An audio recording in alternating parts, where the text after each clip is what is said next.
This page will be updated throughout the week with free agent signing news, completed trades and other information. Monday, 3:38 p.m. Free agents are flying off the market, just not to the Broncos. As they used to do back in the day, the Redskins went crazy in free agency, signing safety Landon Collins to a reported 6-year, $84 million contract. Some in the league thought Collins' average would end up being $9.5 million. Well, somebody is going to be wrong, and judging by the Redskins' history, I'll go with our experts. Collins set the safety market for the likes of Adrian Amos, Tyrann Mathieu and Earl Thomas. The Jaguars also appeared to be bidding against themselves for quarterback Nick Foles. No other team was connected to the former Super Bowl MVP, but that didn't stop the Jaguars from agreeing to a 4-year, $88 million contract. The more than $50 million guaranteed is a Jaguars franchise record. Both numbers were surprising.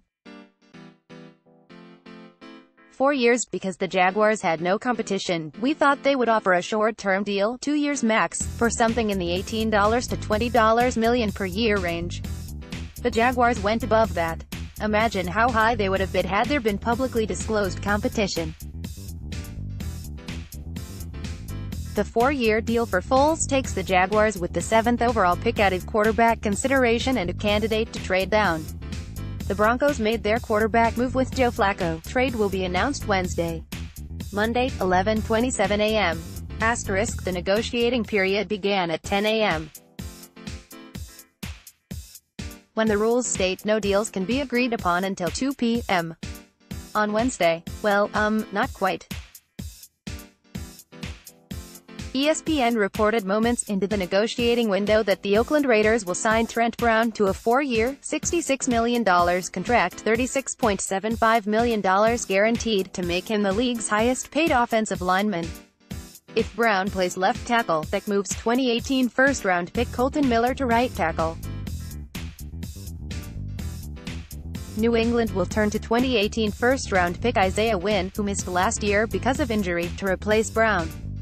The Raiders have a trade in place for receiver Antonio Brown, and if they stick with Derek Carr at quarterback, they have no excuse to not be more competitive in 2019. They have 3 first-round picks. The Broncos, as expected, picked up the contract options on receiver Emmanuel Sanders and cornerback Chris Harris. At the Combine, General Manager John Elway said Sanders' option would be picked up, but that includes only $1.5 million of guaranteed money.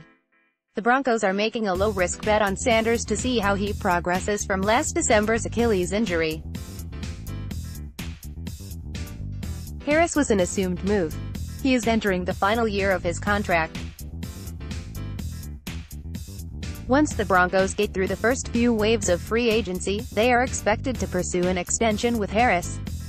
The Broncos players who are scheduled to become unrestricted free agents on Wednesday and whose representation is free to speak to other teams: center Matt Paradis, cornerback Bradley Roby, linebacker Brandon Marshall, option not picked up, nose tackle Domata Pico, right tackle Jared Veldheer, tight end Jeff Hoyerman, cornerback Tremaine Brock, defensive end Zach Carr, guard Max Garcia, guard, tackle Billy Turner, center Gino Gradkowski, cornerback Jamar Taylor, and outside linebackers Shane Ray and Shaq Barrett. Paradis, Roby, Ray, Hoyerman and Garcia are Broncos draft picks. Ryan O'Halloran, The Denver Post.